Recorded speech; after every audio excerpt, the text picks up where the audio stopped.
You're so cruel, Kiara. You know what? One day, something bad is going to happen to you, and no one will help you because the truth is, you're awful. Hi, my name is Kiara from Louisiana. Please like and subscribe. Mom passed away when I was born, so my multi-billionaire dad raised me alone. And he spoiled me with money. Everyone fawned over me, but I knew it was just because I was a billionaire's daughter. One girl, Rita, the girl you saw earlier, was especially annoying in her attempts to please me. She will follow me everywhere. Oh, you spilled juice on your sneakers. It's waterproof. Oh, sorry. People would say she was super nice, but I thought she was too fake and itched to be rid of her. So when I invited her to my 17th birthday party and was about to cut the cake, I stepped up to her and pulled off her wig. Look, guys! Rita's hair is actually 2 inches long! All the kids in the neighborhood were there, including her crush, Derek. Her face went red, and she uttered those words of doom to me. She stopped visiting and talking to me after that, but that was a score for me. While I pretended to be the happiest outside, at home, I was lonely. Dad wasn't always around, and I didn't want to socialize with the maids, so I kept busy on social media. One afternoon, I read a viral tweet about a bank robbery that happened that day in Louisiana. The robbers were being sought by the police. I barely had time to think about it because my bedroom door burst open just then. Hey, honey. Dad! It had been over 2 weeks since my dad left for one of his business trips. He never told me what he did there, only that it was top secret, and he couldn't take me with him. I just came to see your face. I'm going back right now. Is it safe? I heard some robbers. Sorry, my princess. I'll contact you. I noticed then that Dad looked really tense. What's going on, Dad? You're surrounded. Open this door right now. Suddenly, the reflection of flashing sirens filled my room. I rushed to the window and looked out to see police cars parked in our driveway and many armed policemen heading to the door. I turned around to tell Dad what I saw, but he was racing out of the room. It was like a bad movie. The police caught my dad before he could escape and arrested him for years of cyber fraud and the recent bank robbery.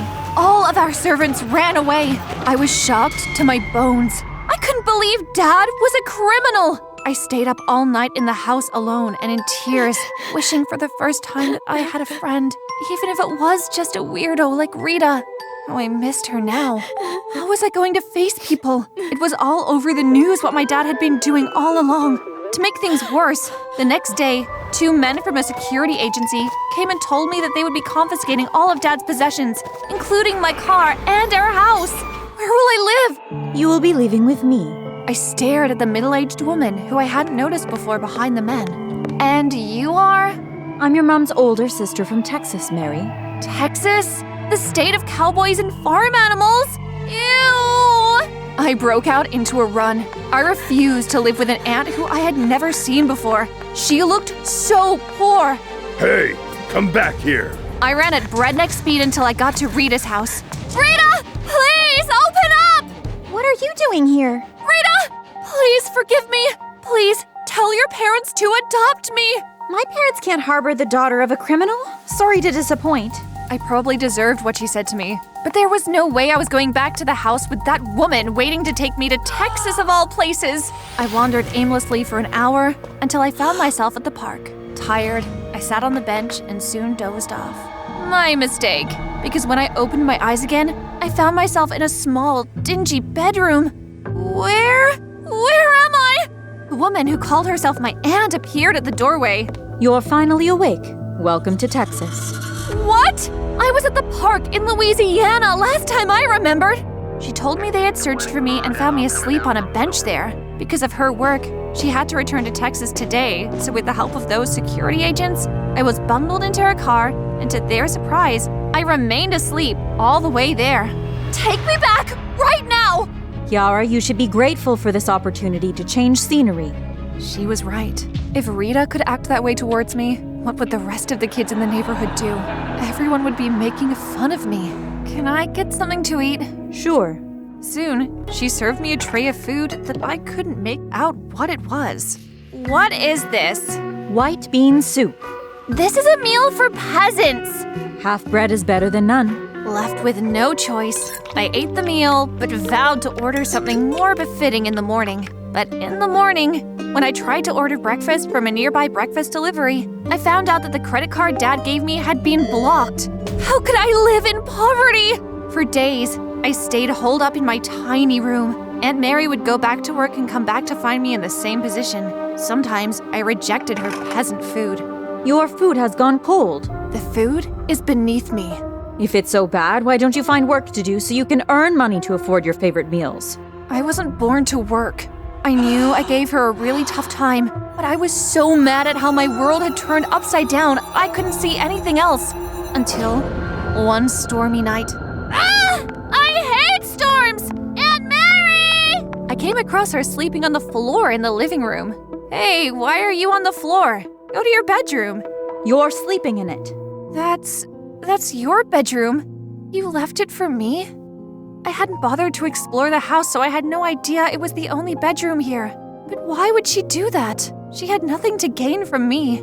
You're sleeping on the floor here for me to sleep on the bed? Why did you bring me here when you're not even comfortable? You're my precious niece. Would you prefer I left you to be taken to a foster home? Tears filled my eyes. All along I had been a brat to her when she had actually done me a favor by showing up. I doubted I would have survived in a foster home. I vowed to be a better niece to Aunt Mary from then on and help her out. So the next day, I went with her to meet Mr. and Mrs. Smith, the couple she worked for in their mansion, and apply for a part-time job. Ma'am, sir, I would also love to work here part-time. Great, we are in need of another hand in the kitchen. Thank God it was not the farm. The wages they proposed to pay was nothing like what my dad gave me on a weekly basis, but at least I was earning it legally. On my first day of work, I dressed in one of the few designer clothes Aunt Mary had packed for me. As I made my way to the mansion, I passed a plainly dressed girl who had her back to me and was shoveling mud from an empty ranch into a wheelbarrow like a pro. The next second, I felt something wet and sticky land on my back. Mud! It was mud on my Dior shirt! Are you blind? Do you know how much this shirt cost? She turned around to face me, and I almost lost my footing. She was so beautiful. Bright green eyes, dark hair with bangs, a leanly built figure, and even though she was quite tall, I could tell she and I would be around the same age. Sorry, princess. I don't have eyes at the back of my head.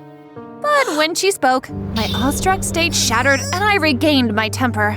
Oh, you dare to insult me after what you did? Hey, stop barking. Who wears a Dior shirt to work anyway? She even had the gulls to look amused. You witch! I rushed toward the ranch to grab some mud and throw it right back at her top. But when I looked in her eyes again, I just couldn't do it. Thank your stars, I can't bear to touch mud. Ooh, scary. Ah! She was infuriating! After my event with the silly girl, I cleaned the kitchen and went on to do my last task for the day, serve the Smiths dinner. On getting to the dining room, I froze when I saw who sat at the dining table with Mr. and Mrs. Smith. The mud girl! She had cleaned up all the dirt and wore fresh clothes, but there was no mistaking her. She gave me a huge smirk when our eyes met. Oh, Kiara, have you met our daughter Mia? Come closer and say hi. Don't be shy. Yes, Kiara, come say hi. Hi, Mia. Panicking inwardly, I quickly set the table and served their food, afraid she was going to spill everything about how I had spoken to her and get me fired. But all she did was bore holes into the side of my head with her piercing green eyes until I left. Gosh, did she not know it was rude to stare? Later, when I came to clean up the dining table, Mrs. Smith sat alone with a smile on her face to announce that Mia had chosen me to be her help. That's not a problem, right? No, ma'am. Inside, I boiled with anger. The spoiled brat wanted me to be her personal maid so she could torture me. Good. So go upstairs and let her tell you what she expects of you. I climbed the stairs to her room like it was haunted. Hello? Her room was much bigger and well decorated than mine back at the mansion. I was a girl of her class shoveling mud. Is this some kind of joke? Turning me into your personal slave? Correction, assistant. That's just... She stood up from the chair she was sitting on, and I felt the words dry in my throat as she leaned over me. Call it anything you want. I intend to double your pay in 2 weeks if you are good. But if this cranky attitude is what I have to put up with, then please leave. Of course I couldn't leave, and from the triumphant smirk on her pretty face, she knew this too. What do you want me to do for you? And can you give me some space? Does being this close bother you? Why should I? You just smell a lot like dirty mud." It was a lie, but I wasn't going to let her win. Your task is to do whatever I ask of you. First, you'll stand there and sing until I fall asleep. Only then can you leave. Could this get any crazier? Seeing as I had no choice, I began to sing a song that could hopefully give her nightmares. Soon, I was hearing soft snores, and when I snuck a peek at her, she was sound asleep, looking like an angel. A beautiful angel of evil. Later, I couldn't sleep when I thought of all the humiliating things she would tell me to do. What if she treated me the way I had treated Rita? It came to me then that I had been very wrong with what I had done to Rita. If I could be scared of being treated the same way, it means I had dished Rita a meal I couldn't take. And her words then, it really looked like it had come to pass now. After a moment, I typed an apology to Rita. The other one didn't count. I had just been desperate to escape my aunt. Now I felt truly sorry and sincerely hoped she forgave me. I prepared for work the next day with my stomach in knots. Kiara, don't be so scared. Mia is a very good girl. She treats every servant with respect. Well, maybe every servant but me. Our front door was pushed open, and there, dazzling in the morning sun, was Mia. Howdy, Kiara. You're late. Morning, Miss Mary. And so my life as Mia's personal maid began. Odd thing was, she hardly gave me anything serious to do. She cleaned up after herself and made her bed, and would instead assign odd and sometimes very embarrassing tasks. It looked like she hired me just for her entertainment. Pick out my underwear for tomorrow. Brush my hair while I read. Once, she even asked me to do something that made me blush to the tips of my ears. Feed you? Yes. I am sure you have hands. They are scabbed over from shoveling manure today. I forgot to wear gloves. Why do you even work on the farm when you have servants at your disposal? I get paid. Won't your parents give you money even if you don't work? They will, but I am happier to work for it than receive handouts. At least when I share it with the less privileged, it doesn't feel like I'm throwing away money that isn't mine in the first place. Wait, you work, get paid, then share it with the less privileged? What? It's called giving to charity. Wow. Despite the fact she was utterly annoying, my respect for her climbed very high that evening. She was a much better person than I had been when I was in her position. She even treated the maids like they were friends. I managed to feed her a few spoons when I noticed that our faces were really close. It was as if she was going to kiss me. I need to go. Kiara! I did my best to avoid Mia after that day. I needed to sort out all the confusing feelings she was making me feel. Thankfully, she didn't bother me either. I focused on helping Aunt Mary out on the farm. One day, I was throwing feed into the fish pond when I heard a growl behind me. It was a bull of monstrous size, pawing the ground. It looked like it was about to charge at me. Help! Kiara! Out of nowhere, Mia appeared with a red cloth and began to wave it at the bull, distracting it from me. Back off, boy. Soon, other servants rushed in and helped to rein the bull. My heart was still beating when Mia approached me. Kiara, are you okay? Something about the gentle way she spoke to me and the concern in her eyes pulled me in like a magnet. And before I could register what I was doing, I pressed my lips to hers. Is this thanks for saving your life? Oh, I'm sorry. I didn't know when I... Are you saying you regret it? 'Cause I don't.